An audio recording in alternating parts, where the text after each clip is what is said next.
Veganowledge JJ, amazing Plantz4mationz, and I was getting ready to say Meatless Monday, but that was we were going to do Meatless Monday. But thank you for being so kind and rescheduling. I will go ahead and tell you guys about this major reason I had to cancel that I never thought I was ever going to get a cold as a vegan, but I did have a minor cold, but I got over it in like 1 to 2 days, which never happens when I wasn't vegan. So it's still a positive that I'm feeling good enough today. And thank you. I have my guest here who has her own amazing Plantz4mationz story. Angela Crawford, ph.D. She is a psychologist and she is a coach and she's writing a book and she's an educator. And I'm excited to talk with her. And she actually had a conversation with me about the book that she's doing. So I can't wait to talk about this. And she's done so many wonderful things. So I want to welcome you, and we will get a little more into your bio here in a moment. But I just wanted to say hi and thank you for joining.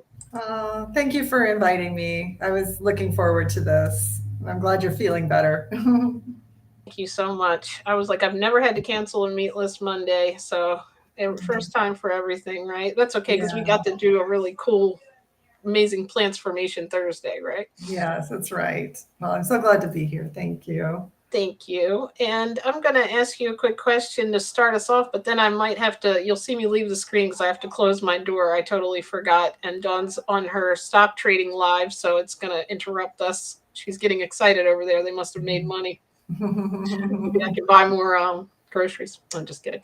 All right. So can you just tell us, like, how you even got began here, about knowing about vegan, or did you go vegan since a child, or how did you actually learn about this? No, not since a child. Like so many of us, I was raised, with the standard American diet. I now live in upstate New York, but I'm actually from the Midwest, from Iowa. And growing up in Iowa, I learned, to eat meat and dairy. And, I was just recently reflecting on like the kinds of meals I grew up with, pretty traditional fare of different kinds of meat and potatoes and maybe a vegetable that was frozen or canned with like buttery sauce or cheese sauce on it. And I loved it, and at the same time, like so many of us, I did also really love animals and nature. And I just didn't really see I didn't see the connection. And also too, I would say growing up that I had my own challenges with eating healthy. Like I was a definite like chocoholic. I mean, I still love chocolate, but now I try to eat, a healthier version of it. Right. Dark chocolate without all the other stuff. But when I was growing up, I loved M&Ms and, chocolate covered candies of all kinds. And, I Don't do that definitely to eat, us. I definitely eat a lot of that. And then, when I went off to college, the way I ate once I wasn't in my parents' home was just even worse. It was just like, junk food and, not so much McDonald's, but just different kinds of fast food, different kinds of microwave meals, comfort foods, convenience foods. And, getting older, it didn't get much better. I just never was a cook. And I didn't, I just felt like eating was such a challenging thing for me to figure out anyway. I couldn't even really think about eating healthy for many, many years. But then, what shifted things, I mean, there were a few events that led up to it. And I became vegetarian first before I became vegan.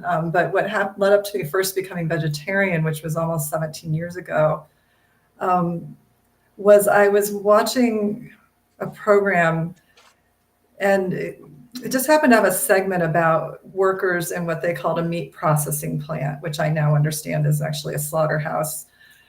But, they didn't show any of the slaughter process. But what they talked about was the workers were mostly immigrants, and they had really horrific jobs that were very physically dangerous and strenuous and repetitive. And so there were a lot of injuries on the job. And yet, because they were poor and many of them immigrants, some of them undocumented. They didn't really have a voice to speak up about like, okay, I'm injured, I need treatment. They just had to keep working.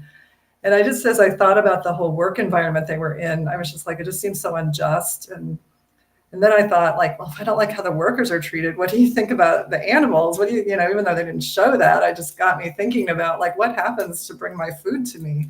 It was the first time I'd ever really thought about it. First time you made that connection, right? Like, yeah, and it was like, I don't know, the program was not that dramatic, but something just shifted for me that I just like all of a sudden the next day I was like, I'm gonna look into like eating more vegetarian or plant-based.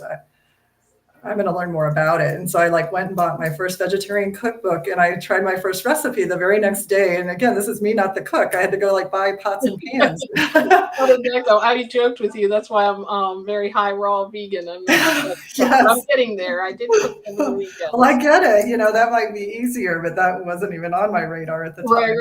Right. So I made a vegetarian lasagna and roasted red pepper and artichoke. And I shared it with my then boyfriend, who's now my husband, and his family, and they loved it. And I just, great. Yeah, and it was like so good. I was like, it just opened a new door for me. Like, I'm like, I realized I never liked handling meat. I always was worried that it was gonna like have some disease in it, or I wasn't gonna cook it right. I never liked it, but I just thought I had to eat it. In fact, I would eat it almost every meal because I thought I just should. But it was sort of like I had a total mindset shift and, started reading all the books in my library about all the different aspects. I bought books about the nutritional parts because I wanted to do it right, so that I was healthy while I did it and got the nutrients. Because we're told so often that you're not going to be healthy if you go vegan. Yes. And now we know it's quite opposite. But exactly. That time you're really nervous. That's how I was too. I wanted to learn all the information. Exactly. I later learned it's really not so hard, to get all the nutrients you need. And the main ones that maybe you might need to be a little more cautious about are like B12,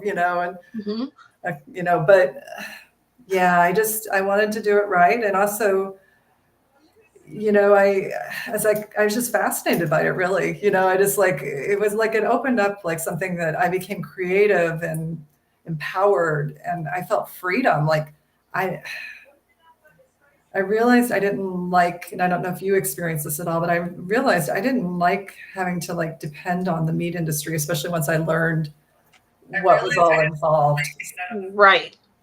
So it just got like more involved when you found out more information, Yeah, and it's like, I don't want to be part of this anymore. And now I feel empowered because I don't have to be. Like, I can make choices that are better for me and for animals. And then later I learned about the planet as well, that it really affects our environment in ways I hadn't realized. So yeah, like there was just this unfolding. But, being a vegetarian, it was very life-changing. But it became even more life-changing when over time I realized I really needed to go fully vegan because as I kept learning, I realized that, dairy cows and chickens are not treated well either, and they go through the same slaughter process in the end. They're also not healthy. That dairy gave me seasonal allergies. Once I quit drinking dairy, I didn't have that anymore. So we have that in common.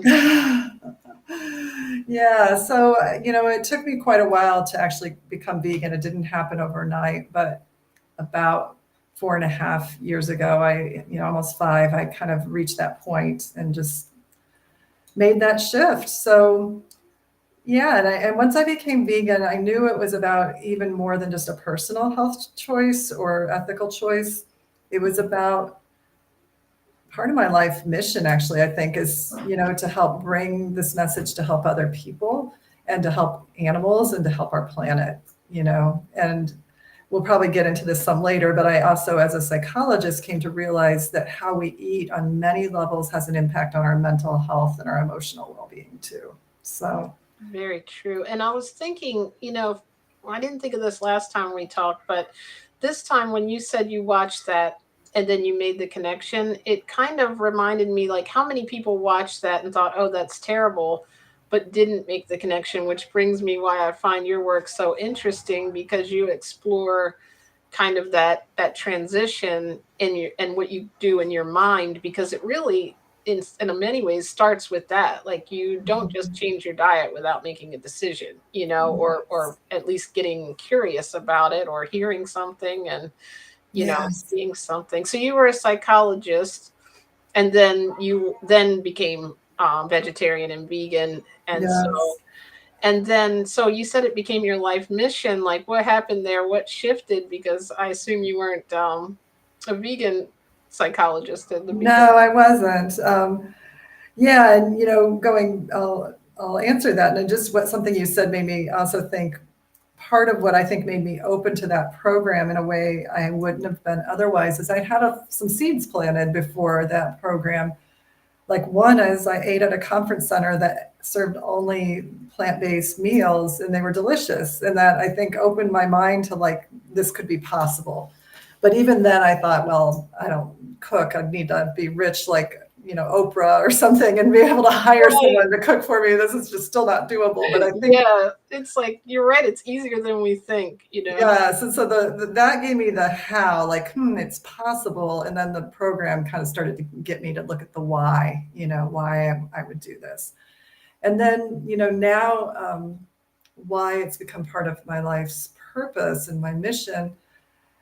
You know, I became a psychologist because I guess I am passionate about personal growth and becoming our best self and healing and I've always made transformations in my own life to heal and overcome different places where I was stuck, from relationships to self-esteem to my own relationship with food, to so many other areas in my life. And so I wanted to help other people as well. And it's always been a very meaningful work for me. And part of my work too was also in the field of health psychology. Earlier in my career, I did more work with that than I did later, but that I worked like in a pain management program, helping people manage chronic pain using kind of psychological techniques to go along with the more medical and physical Mhm. therapy aspects of their Oh, that's treatment. really cool. Yeah. And I also just, help people to live a healthier lifestyle, as well as helping with some of the more typical things that psychologists might see, like stress and trauma and things like that. So yeah, when I became vegan, I wasn't sure how it would all fit together, but I began to really explore, ways that it would, and I just really felt that my background would in some way be a tool that would help me in how I could help more people be aware of this and support people who were open to changing and support those who are already changed to thrive, because we can become vegan and maybe not thrive if we, don't have the support we need or the tools we need to. So, I think it's and I want to welcome Angela from Boomer and Beyond Wellness. oh, yay. Probably Hi, thought maybe she's welcoming you Angela. again. That's only Angelas are allowed on my show, right? Yes. But she's going to be coming on the 25th and showing us a restorative yoga session Oh, with the work that she does. And I think that's what reminded me when I saw her. I was like, you doing the work to help us kind of with our mind. And I know like so many of the people that I know just do different things. Like she's helping us with getting our body in shape, and you're helping us get our mind in shape. And Marquita, who is also coming in yes. late, she just messaged me. She had a client. And so I'm like, you know what? Every one of us does something, that really helps in this, helps people to better themselves in some way. So I'm like, I'm really thankful for the work that you do. And it's kind of like when you learn this, it becomes kind of so important of something you didn't make the connection that you do. Like with me, it's became really my life's purpose. I still have a job at this point because I haven't quite figured out how to make it, but it's like, it's what I do. It's like, that's where my Mhm. passion is. So I know that'll all come into place at some point, and then I'll figure that out, how to make sure that's all I can do. But it's just it's really cool. So at that point you decided that this is already part of kind of what I love to do, and that's when you became, I guess, researching, right? And it became the Yeah, person you are now. yes, like after I became vegan, only like 6 months later, I went to Main Street Vegan Academy with Victoria Moran, and Okay.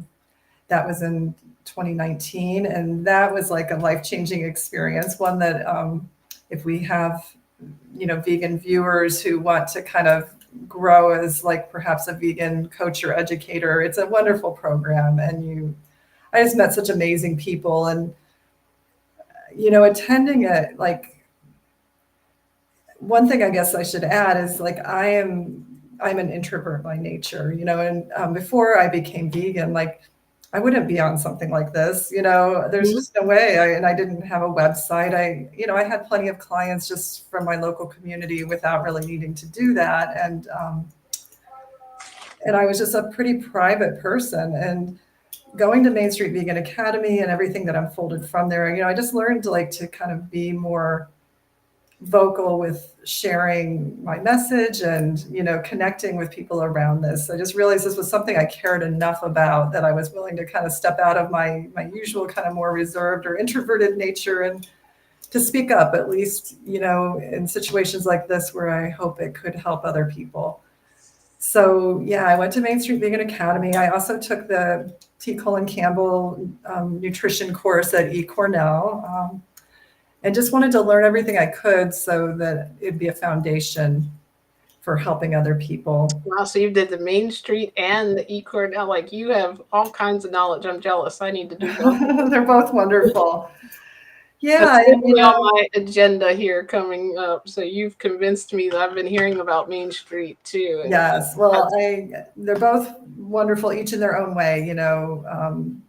They're little different experiences. One is more about all the different aspects of veganism, the Main Street Vegan Academy, where you just learn, you know, about everything from, the ethical to the health to the nutrition, to the fashion industry, and some tips on coaching and things like that and running a business. And then the T. Colin Campbell course is more about just, about the nutrition piece of it and understanding plant-based nutrition for health.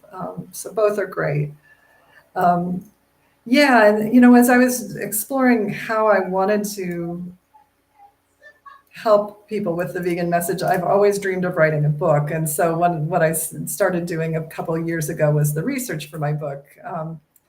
I surveyed about 350 vegans and then followed up with interviews with about 80 of them in wow. depth. And what I was looking at was the connection between being vegan and how it's impacted them in mind, body, and spirit. And part of why I was intrigued by this is I met a lot of women. I went through a transformational coaching program a few years ago, and so many of the women were like compassionate and conscious and care about making the world a better place, but they had not awoken to veganism. It seemed like I was the only one that I knew in Yeah. the program, and it was a global program that was vegan. And I'm just like, and it just seemed like people had all these restrict ideas of how veganism was restrictive, or, which I used to think too, like, before I became vegetarian and then vegan.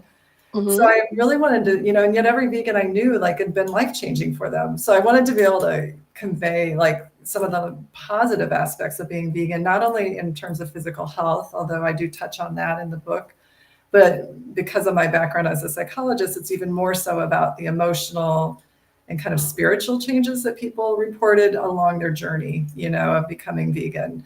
And I do think like that is kind of for me, obviously, I mean, I love that I lost weight. I love that I don't deal with, allergies and back pain and all those things. But for me, the spiritual and the compassion and the way that I see the world is even bigger than the nutrition or, the dietary changes. Yes. Yeah, I think you're not alone. I think that came up for me a lot in my interviews. I mean, some of the people I interviewed had major health changes and along the way. Some hadn't really changed for health reasons, but all of them, or at least the vast majority, let's put it that way, had some kind of changes where they felt better about themselves as a person because they had aligned with their values. So often we have values, and we all, most of us, let's say, value compassion for animals or treating animals kindly. That shows up in the research that there was one study I was just looking at as I'm working on my book where it found that 86% of meat-eating Americans wanted farmed animals to be treated humanely. And yet, even though, so many of us have concern about the well-being of animals, yet we, as a culture, tend to eat meat. So when we break through that and actually align our values with our behaviors with our values, that there brings a peace of mind to us. It brings a sense of, feeling better. And it sounds like that's a little bit what you're describing.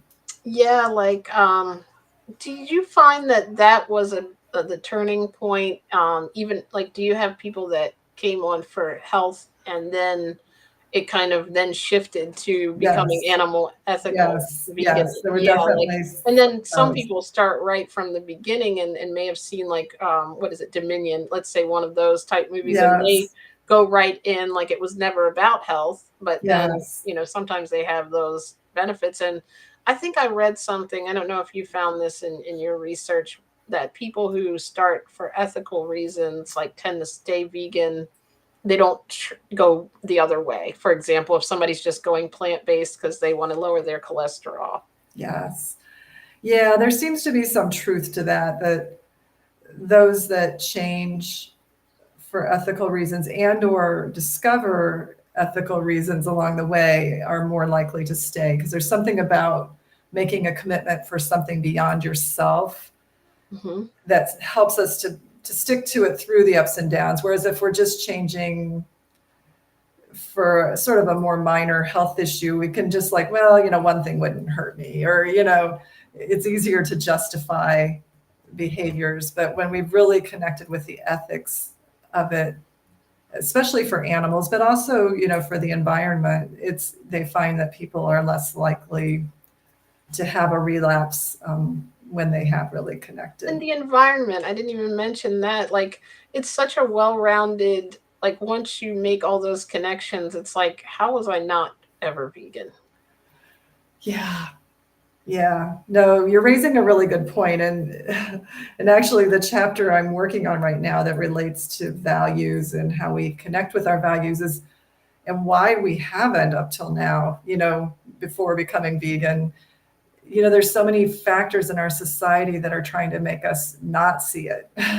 Right. That is so um, true. And I can't believe sometimes how, I would have said when I wasn't, I might have even said something that seemed like I should have made the connection. Like, I'll hear people say something and I don't always am able to say something to them, but like, when you're in social settings, I know very little vegans. So sometimes they may say something that ends up kind of offensive. And I'm like, I probably said something like that too, because I was 42. So like they might say, oh, I'd hate to be that pig, and then it's like, you know, then it's like I like make that connection, yes, why would you, and you don't need to. And then like you said there, the meat and dairy industry and the meat is saying you need protein, so it's very difficult. yeah, there's so many factors, like, so yes, the meat industry and dairy industry that are very invested in us continuing to buy their products and have a lot of lobbying power and financial power to spread their message. In fact, even having an impact on what we're taught in school about nutrition. The dairy industry for a long time has provided some of the nutritional materials of what kids are taught in school, and the food groups are centered on. I did not know that until recently. Yeah, isn't it amazing? And so then, other factors, like we've been raised, for so long to include meat and dairy in our diet. And most of us, our families, ate meat and dairy. Our society around us does. We tend to go with what seems normal in our culture. Um, so, so yeah, Find any like similarities? I know I gotta wait, and I'm just excited about the book, but does that will it like, are there any similarities that you find, or is it pretty much all across the board of people that choose this lifestyle? Say more what your question is. Like, is it mostly, I'm going to say, like, is it women that you find? I do know probably more women are vegan, or is there a certain core value that you find? Is it that people go vegan, or just something sparks them from different, you know? That's a good question.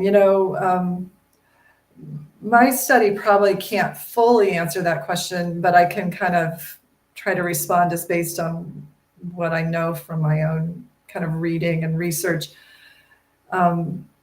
Yes, there are more women that are vegan than men. I forget the percentage, but it's quite a much larger percentage of women than men that are vegan. Yeah, and the reasons people become vegan can really vary, from all the different reasons. But you're right, it is often like some event, and often a series of events. We may not even always be aware of all the seeds that are planted that make us open to it. And I don't know if they totally know why some people become vegan just yet and others don't. There may be some indication that some vegans are a little bit more sensitive or compassionate, that their nervous systems are maybe more attuned to suffering, but that's not probably always the case, because some people it is really much more a health decision. So I don't know if they totally know, but I do see that as it becomes more popular, as there become more people that adopt it, there will be like a tipping point, because some people are, I guess, what you might call early adopters of this lifestyle change. And, we're the people that are willing to do it, even though we have to kind of stand outside the norms and find our way. And certainly there are many people that did this long before you or I too, that were definite early adopters, Well, I know one program that you just did recently with We Did It Health has tremendously helped me. Like, I felt like it was a vegan support group, so I really enjoyed that. And it was it called Vegan Conversations or Vegan? Master Vegan Conversations. I Yes. always used to say to Mariquita, I would be like, I'm coming to Vegan Voices tonight. And she's like, it's not called that, but that's okay. I always used to get it mixed up. It was still brilliant. And like, I really enjoyed it, because you're right. We don't know. Everybody's not vegan, and we always don't know the right way to introduce it without overwhelming someone with info. So it was really great. And you did a excellent job as the host of that. Yeah, well, thank you. And you're right. I think that's another thing that for many of us, once we become vegan and we see the benefits for ourselves and we want the benefits for animals and the planet, we just want to share it with people, but sometimes we don't know the right way to do it, or we do it in ways that don't lead to the results or the effects that we're really hoping for. So it's not an easy thing. And that she must have heard her ears burning, Marsha. Hi, Mariquita. From Vegan Empowerment Coaching. Thank you for joining. It's great to see. What will be the name of your book? Can you disclose it yet? Yeah, I think I can. It will be published by Lantern Publishing, which is a publishing company that specializes in vegan and ethical and books along that line. And the working title at this point is The Vegan Transformation, a Mind, Body, Spirit Journey to Healing Yourself and the World. Wow, that's so cool. Yeah, and so my research really focused on what were the core themes that people reported when I asked them the question, like, what are the most positive emotional and spiritual changes you've had with becoming vegan? And there were like 7 core themes that kept coming up, with many of the people. Not everyone had every single one, but these themes just kept coming up again and again. And, and they had to do with, one was about the piece of aligning with our values and actually, not being in cognitive dissonance anymore, because we're actually like living true to what we believe. Can you tell them what that means? I know, but I just wanted to make sure my Sure, the cognitive dissonance. Yeah, like that's a term that was defined years ago by a psychologist, Leon Festinger, I believe his name was. And it's basically a term where, if we have certain values, things that matter to us, certain beliefs, and we then act in ways that aren't consistent with those beliefs. And especially if we're aware that we're not acting consistent with the beliefs, then we experience something that he called cognitive dissonance. And it's just basically this emotional discomfort of knowing, like, I'm not acting true to my values. Mm-hmm. Now, sometimes with meat eating, we don't have cognitive dissonance because we really haven't examined it, and we've kind of buried the whole issue so much we don't really feel it. But it can come up when something reminds us that, like, these are living sentient beings and they're suffering. And if we're a person that values not harming animals, it can lead to that kind of cognitive dissonance. And then there's different ways that people try to cope with that. One way can be to try to change our behaviors, which is what we do when we go vegetarian or vegan. Mm-hmm. Or we can cope by trying to, like, change our values or the way that we think about the whole situation so it doesn't seem like it's so bad. Like, they found in research that sometimes when kind of asked questions about the animals that are food animals, the people in the studies that are meat eaters would describe the food animals as in more negative terms than other animals, kind of like they're stupid or lazy or, kind of things that would make it seem like, it was more justified somehow. So I think that's interesting, right? We're always taught that, like, in my life, this is an animal for food and this is a pet, yes. So and we then separate them in our the head. humane slaughters or, grass fed, and they have all these phrases they use to help us think everything's all great. Yes, exactly. Yes. And so that kind of fits in with, like, Melanie Joy's work, where she talks about the term carnism, which is this invisible belief system that we're raised into to, view some animals as, more worthy of caring about than others, and so it sort of like helps us justify eating meat because, we're not even really aware of it, but we're just raised to kind of think about certain animals differently than others and not even to question why we do that. So.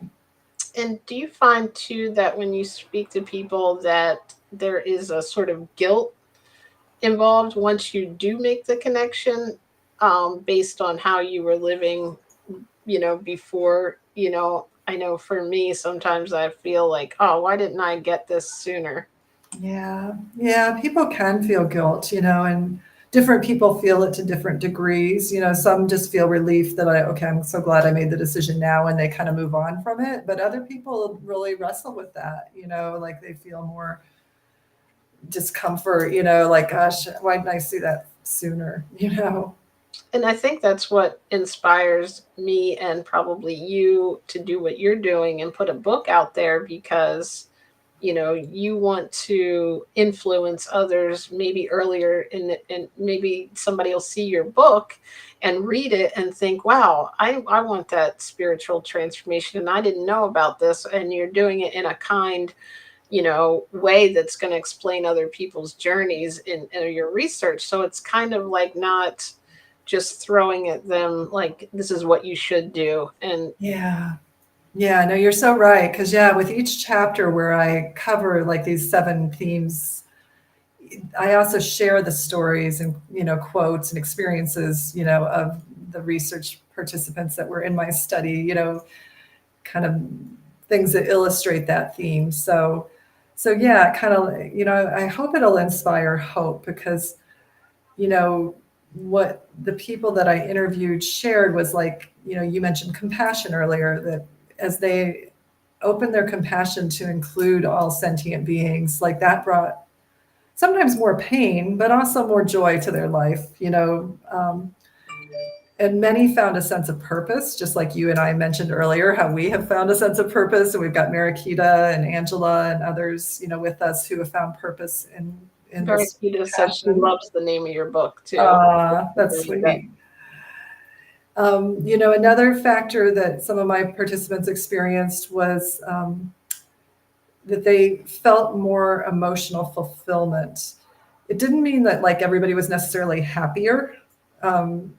It was more, although some did say they were happier, but more commonly it was like, you know what, I have emotional ups and downs with being vegan because I'm more aware of certain things. There's certain things that I've closed my mind to before and wasn't feeling, and now I'm feeling. So it's not like I'm happy all the time, but I do have my times of happiness, and I'm more fulfilled overall. It's a more authentic kind of fulfillment because I'm really being true to myself. It's like, yeah, it goes beyond just like, basing my life on feeling good every minute. It's more like I'm living true to myself. Mm-hmm. And I think, what would you say, like some of their struggles mostly are? Is it pretty much like living in this world and having your eyes open and having? Yeah. Yeah, I would say there's a combination of emotional struggles and then some social struggles. Mm-hmm. The emotional can relate to what you just mentioned, having your eyes open to the suffering of animals and other suffering that maybe we weren't aware of or hadn't seen before. And, some people, especially if they're animal advocates and they are exposed to like animal suffering more so through videos or direct work that they do, it can even go to the point for some that it becomes traumatic, that, they just have seen stuff that just really affects them. So, we do have to include self-care, and we'll probably talk a little bit about, some of the coping mechanisms in a minute, but first I'll stick to like what the struggles are. Other struggles can be, the isolation that people can experience in being different than other people. If you don't have a good support system, or you don't yet have the skills of how to communicate with people around you about your choices, it can be really hard, because not all of us, I don't know, are really that comfortable maybe being different than other people. Some find that easier to do, but for some of us, it's really a struggle. For others of us, it's hard to speak up to others when they don't get why we're doing what we're doing, or they even ridicule it, or so depending on the person's situation, the social aspect is actually the biggest contributor to people who don't stay vegan. Mm-hmm. When they've done research interviewing people that were former vegans, why didn't you stay vegan? One can be that they didn't have enough reasons, like ethical reasons, to kind of ground them in staying vegan. But the other that goes along with that is just not having social support, or not feeling like they have people that are there with them to support them, to stand firm to their lifestyle. And so those are kind of the biggest kind of challenges that people run into. And I know we've talked, and we'll get back to the book in a second too, in your research, but you also do, you still do like on your website, you have coaching, right? Like if people are struggling. Yeah, I've been taking a little bit of a time away from that, but I will probably get back to that. And like right now, because of my book deadline, I've been taking a little sabbatical from, coaching. But that is something I will get back to when I feel like the book is a little bit more solid, and probably in the form of groups. Mm-hmm. Yeah, two of the things that I really love helping people with, one is finding their purpose as a vegan. That's one of the areas of coaching that I've worked with that I just feel is deeply fulfilling, because so many of us do feel like, gosh, I'm so passionate about this, but I don't know, sometimes we don't know exactly how to go about it. And so some of the work that I've done that's been deeply meaningful is just supporting vegans and people who have like a passion about making this a better world, helping them to connect with their own inner voice and their own gifts and strengths that can help them sort out like how do they best make a difference.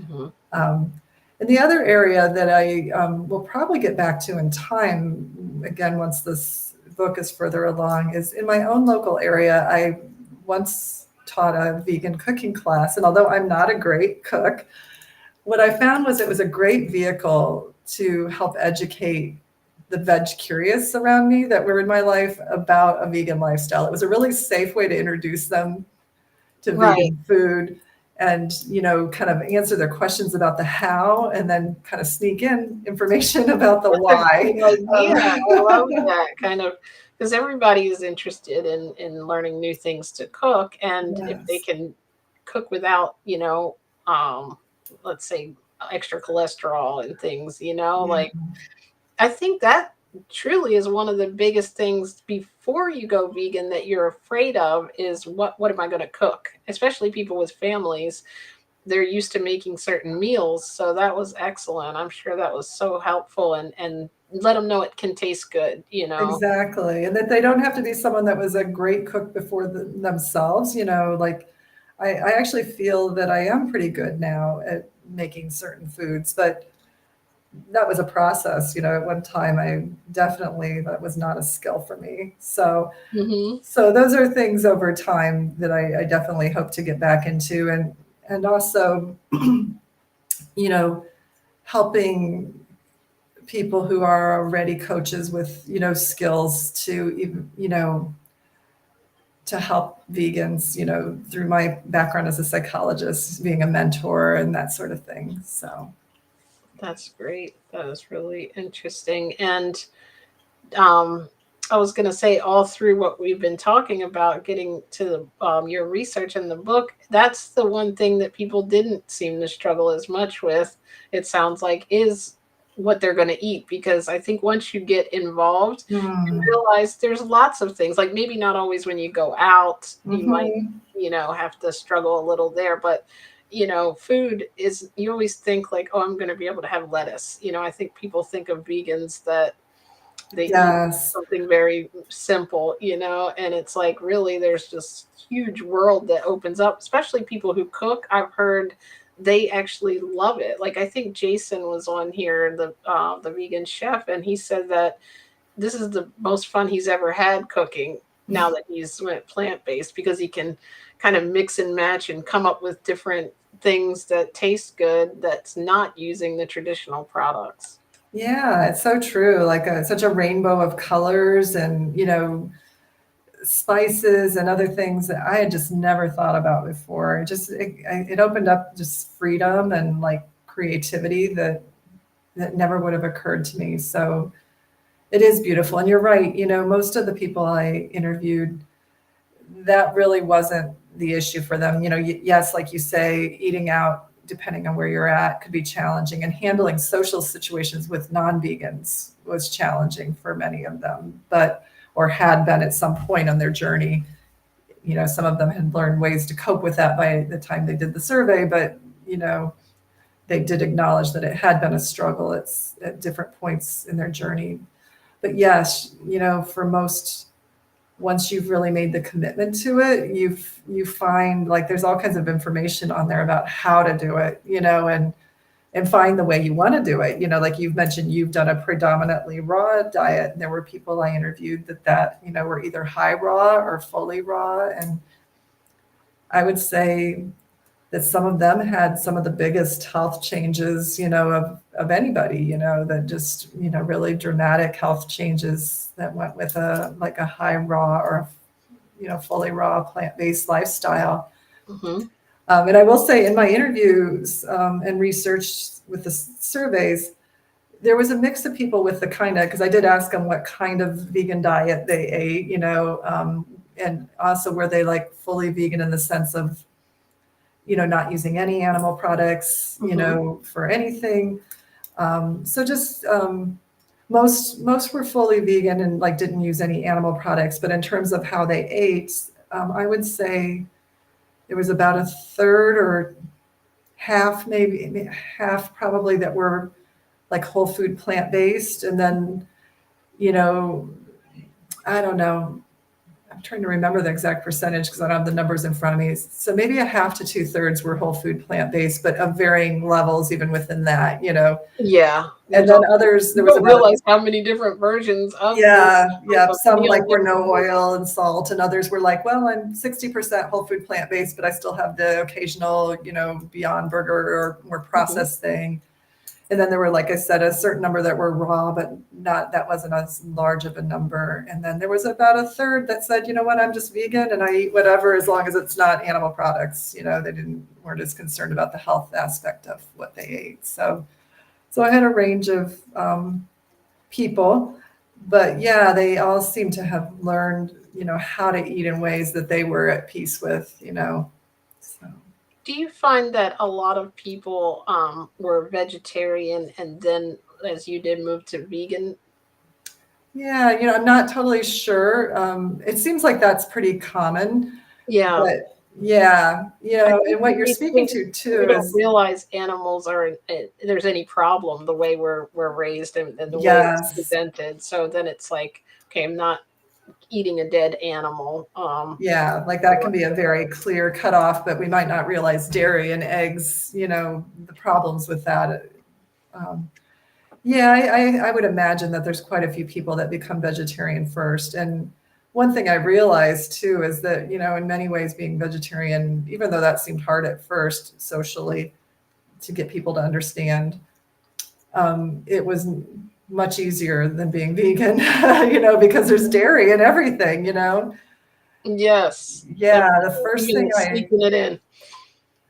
yeah, like one of the first challenges I faced was my in-laws were having these birthday parties with cake, for it just seemed like it all happened right after I became vegan. And I'm like, I had to be like, I'm not eating this. And I just wasn't quite ready to navigate that. I had to kind of really work through in my own head, okay, what I need matters and I need to speak up, but I can find a way to do it that I don't feel has to ruin the whole birthday party. Maybe I can Yeah. tell the person ahead of time, hey, I've made this change in my lifestyle, and so therefore I will not be eating the cake. But And how many years have you been vegan now?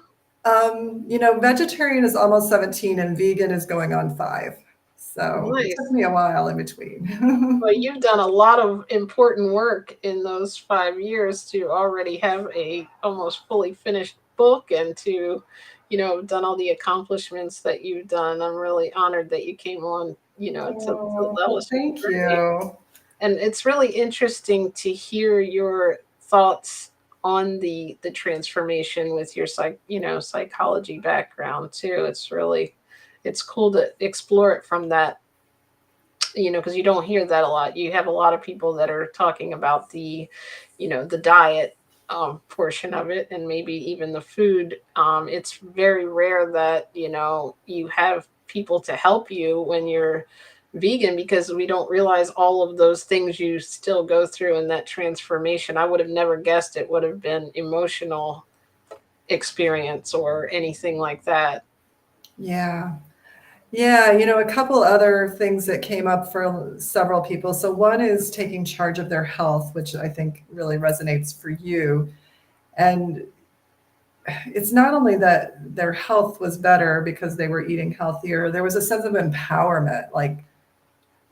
So often we're taught that we don't have any control over our health other than going to the doctor and taking a pill or getting a procedure. And, Mhm. for example, one of the people that I interviewed, actually a couple that were in their 80s, they had become plant-based. I don't remember how long they were plant-based, but they were fully vegan. But it had transformed these major health issues for them. And now they were in their 80s and Oh, active and wow. had And their own they're YouTube channel. So nice. Hurry up. yeah, Get so this book done. I want it. yeah, I can Just introduce you to waiting outside them. of the publisher. Yes. So yeah, amazing people that, had taken charge of their health. They felt empowered. And then kind of a final thing that I don't think I fully touched on that came out of the research was the more spiritual piece, which was several people just kept saying in some of the responses is I feel connected with all of life. I feel connected with, if they were spiritual, with God, with nature, with a higher power, with all sentient beings. There was just this sense like we're all one, and like that's something that a lot of spiritual teachers teach about, but it seemed like there was something about becoming vegan that for some people really awoke that in them. Like, and even a couple that I interviewed that identified as atheists, they still described like this kind of sense of connection with nature that was deeper as a result of like, okay, now that I'm not causing such harm to animals in nature, I can open up more to my connection with them.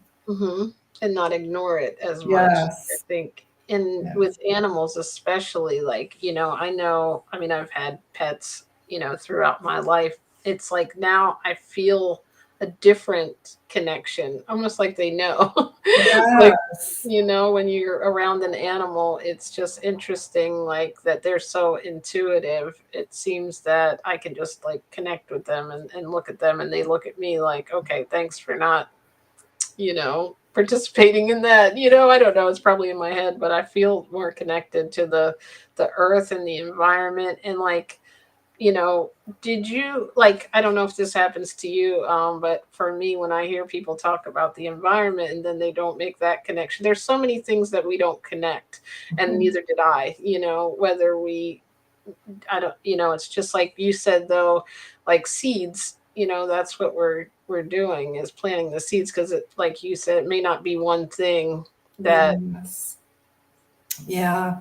Yeah, I do think it is seeds. And like I often sometimes a change will seem like it's overnight, but there are probably a lot of seeds that were planted that maybe even weren't recognized before that change happened. So some people do change overnight. Hopefully more and more of us will as it becomes more evident that we need to change, but others of us are slower and it takes time regardless. Yes, just knowing that if we want to help inspire other people, the best thing we can do is, yes, plant those seeds. And I would say like connect with like what matters to them. Sometimes like we want to tell our own story, but if we understand like what their concerns are or the things that matter most to them, we might be able to share information or our own experience or resources in a way that actually has a bigger impact on them. If they have a major health issue, like that might be the area where you can kind of really connect with them. If they care about the planet or, and that's a big concern, then that might be the area to kind of share with them. And then if they love certain kind of animals, then maybe that would be your in, as well, to share information or resources or a story that starts to plant those seeds and get them thinking. And then we have to step back sometimes and give them space to process, because sometimes, I mean, one thing I think that I've come to realize is like, no one wants to change because someone told us to change. We all want it to change because it was our own decision. So we can't force a change on someone else, but we can be an ally that helps them on their journey. And so just kind of thinking about it that way, that, rather than being critical or judgmental, we kind of are sort of an ally and a support that can hopefully open the door to more seeds being planted. That is excellent. And like, I think for like a lot of people may end up learning a way that works for them, instead of, like, when you see a post about love all animals or something, and it's from someone who hasn't made the connection, the first thing that a lot of people, when they're new vegans, I know, want to do is say something kind of smart underneath. And then I feel like the longer, that just was never me to say something mean, but like I see a lot of comments and I'm like, oh, that's going to turn, I feel like it's going to turn people off. You can still say something with the information in the right way, but sometimes like I wouldn't have wanted to be told that I was doing something wrong because I didn't think I was doing something wrong. So Yes, there's exactly. a really delicate way that I think, I'm sure you have a lot of ways that you can now, and help, with, because you have been vegan for a long time now, and also your psychology background, like. Well, and I'm still growing in that myself, but you know, there are so many great teachers out there that can be role models for us. And, you know, most of the people that we really do admire that have a big impact, you know, people like Earthling Ed and Melanie Joy and Claire Mann that wrote Dystopia, and that was Mhm. in the class that you mentioned earlier, and others. You know, they each have their own approach and their own way. But you know, one of the things I think, all share in common is they'll ask questions to get the other person sometimes to think about Mhm. why And they hold the view they do, rather than just like giving information and overloading someone with, or trying to shame someone. You know, most of us don't change when someone's trying to make us feel like we're a terrible person. right. You know, we already can feel that ourselves maybe, but if someone's like trying to make us feel that way, we're going to shut down. Yeah. But questions or information that's shared in a non-threatening, but, you know, kind of a way that gets us thinking, Mhm. sometimes that might be the thing that opens the door, you know. So And yeah. that we weren't all, you know, it helps to know that, and you're, you know, the same way. And me, I've only been in this less than 5 years, almost five.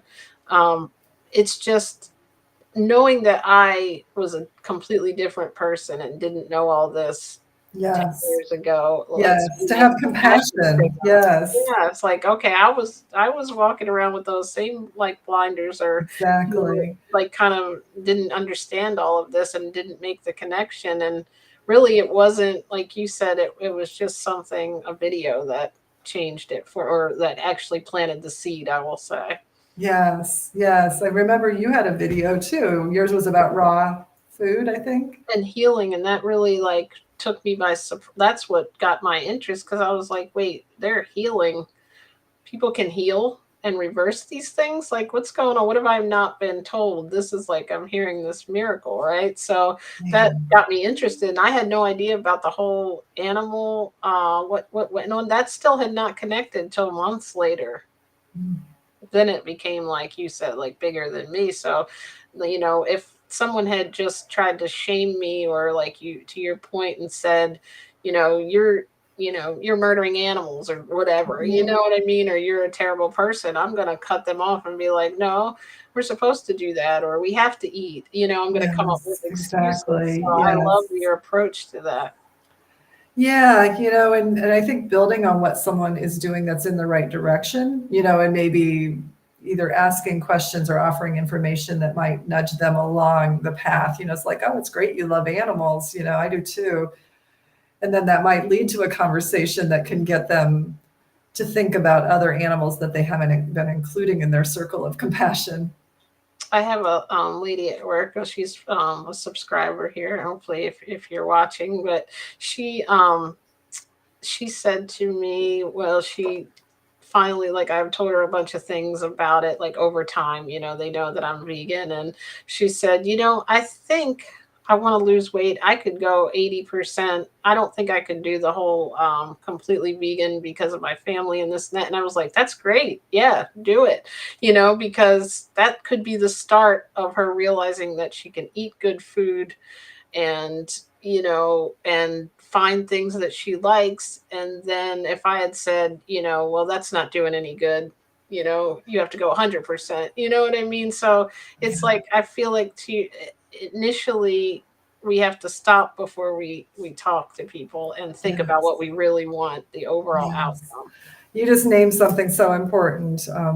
You know, kind of what is our intention for the conversation, and this is something I remind myself of in all kinds of areas. I think when we're feeling triggered or upset about something, we sometimes lose sight of that. You know, and we just say whatever's on our mind, and sometimes that's okay, but sometimes that doesn't lead to the outcome we want. So it really can help to step back and just think about what's my intention for this conversation, for this person, for this relationship, and how do I kind of express myself in a way that's, you know, conducive to what it is I'm really hoping for here. And often it is nurturing. It's like nurturing seeds of growth, and Mhm. knowing that like the stages of change, most people start in what's called pre-contemplation, not even seeing a need to change, and then we move into contemplation. We're starting to think about it, And that's a really vulnerable place where we could go either way. We could go back to pre-contemplation, or we could move forward into determination. And then Yeah. once we get there, that leads into action. And then last of all, once we've gone into action, we need maintenance. We have to have tools that help us stay the course, because otherwise, we can slip backwards into a relapse. So, And the biggest thing, what would you say the biggest like positive or that, because it sounds like everyone you spoke to has a beautiful story. Like it doesn't end with I can't do this, or I stopped, it's like they have like even more of a spiritual awakening, you would say. yeah. So, are you asking what are the most positive things that people experience? Yeah, it varied a lot, but I think the fact was that there was a cascade of a bunch of like positives Mm-hmm. that many people had. And I will say, there were some people that didn't experience that. And I think that they were maybe in that, what Claire Mann calls dystopia, Mm-hmm. which is basically, you know, the anguish of really learning about the suffering of animals, and that, people are not seeing it and you're kind of carrying this alone. So there were a couple of respondents I had who didn't report so much positives, because I think they were just still really stuck in the pain of that and hadn't yet found a way forward that felt good to them. Yeah, But it's the really hard, vast, yeah, the vast majority, some of them had that in the past and kind of worked through that. Others, maybe hadn't so much experienced that. But yeah, there was just a range of positives, from just feeling more at peace, feeling more fulfilled, and also, this sense of purpose and making a difference. And through all that, this kind of interconnectedness, that I described. So it was just like a whole range, of things that seem to come up again and again, for many, many of the people I talk to. that's really cool. And I'm so happy that you're getting that information out. I was gonna say, like, do you know, like, is it too early to know where it would be sold? Should we go to your website to kind of keep up on that, or Well, your? I wish it was going to be sooner than later, but once I turn it into the publisher, it takes a while for them to Yeah. publish. So unfortunately, it will not be right away. But and I don't know exactly when. But what I do hope to do is that I will post, shorter articles and things that are based on what is in the book, and I will do podcasts and all They kinds of really things do to this share as much out, as I right? can about it until it comes out. And so that, I do have a segment on my website about the book where I'm posting updates about it. So certainly people can go there to learn more about it. Okay. And I know I will have offerings. I imagine someday there'll be a class that relates to what I'm teaching in the book too. So, maybe to help us all as vegans, experience these benefits more fully, both those who are already vegan as well as those curious to enter that journey.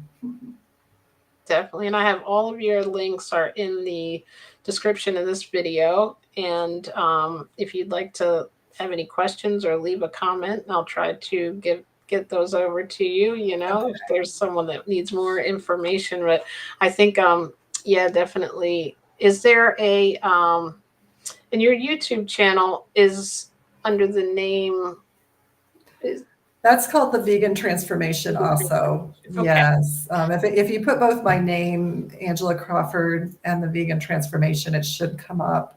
Okay. And, I have not been as consistent with it lately. Again, the book, The but book is taken over. That's okay. We want you to get yeah, but I will get back to that, because part of what I was doing was interviews with some of that are very much like what I did for my research, because I just thought, gosh, these are so I was inspirational. Like watching some of I them. need for them to be shared elsewhere. In fact, Angela and Marakita and you are all people that I hope to feature on my YouTube channel when I get back Well, to thank doing more you. interviews. So I was like so excited when we met in the we did it, and I've known heard of you, and I was like, wow, okay, this is someone. I wonder if she would come on, and then you so kindly responded to me. I'm Um, always amazed when someone like that's doing such great things like comes on, because like hearing your journey, and I think your book is going to be such a big part of seeing, like, helping a lot of people transform, and even people like me who may want to read,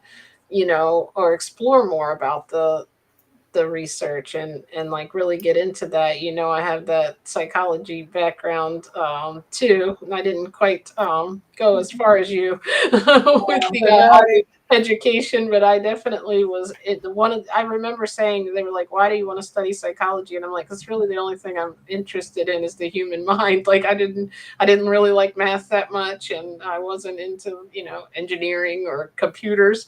It was like, yeah, I just want to know why people do what they do and how they think. And it's just really, I've just always been really interested. And so, like, exploring the fact that you kind of open that up to us and explore that, like, what goes on in our mind. Because once I thought about it, it's like, really, that's the biggest thing that we need to do to help this world become a bigger change, like, and make everyone kind of see the information, like how we put it together now.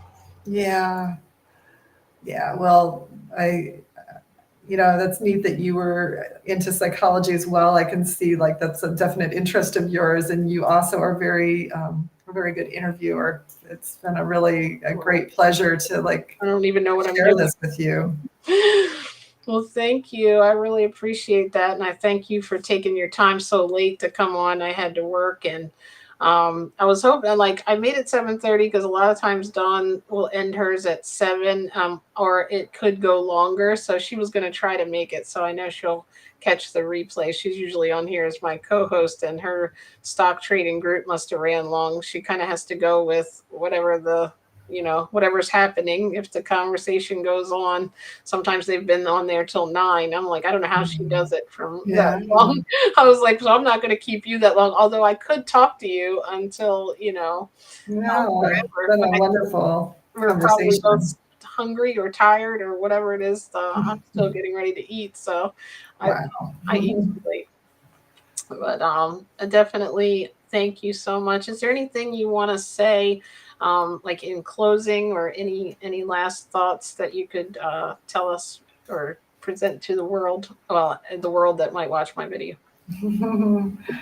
Wow. Well, first, just for you, that it's been an honor to be here. Like, I'm inspired by your journey of transformation, and for each of us to know that transformation is always happening. It's just sometimes opening up to like where we're being guided internally, for our next step of healing or transformation or becoming a even more authentic or full version of ourselves. So just knowing that we each have our own inner voice that can guide us. And so, whatever part of the path you're on, whether it is to eat more plants or whether it is to help others, listen to that inner voice and keep seeking help and support, and taking the next step.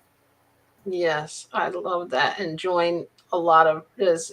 I think joining groups and watching things like this is already so important, It because I is. know That's having you to talk to now, that we've met, and having the group, that I'm in, and just the circle of friends that I've met. I don't even know how, just in different vegan groups, has been really, really special to have someone to talk to or vent to, or, you know, to reach out for advice, or how do I handle this. So I really am thankful for the approach that you have, and for you coming on and spending time with us. Thank you so much, Angela. And um, again, her links are in there. Please check that out. And we are so looking forward to this book. I know I am, and everybody watching. Thank you, Boomer and Beyond Wellness. We'll see you for our yoga session on the 25th in Mariquita. Don't forget, you're welcome to come on anytime. And she said, from Vegan Empowerment Coaching, thank you both, she said. Thank you so much. And Angela, Could you say the name of your book one more time? Sure. It will be it's not out yet, but it will be The Vegan Transformation, a mind, body, spirit journey to healing yourself and the world. I love that. Oh, I'm going to memorize it by the next time you come on. And you're welcome anytime if we want to explore another part of the comment. Maybe when the book's about to come out. I know that would be great. That would be awesome. All right. Thank you so much. Thank you. Have a good evening. Thank you, everyone, for watching. If you're watching the replay, thank you.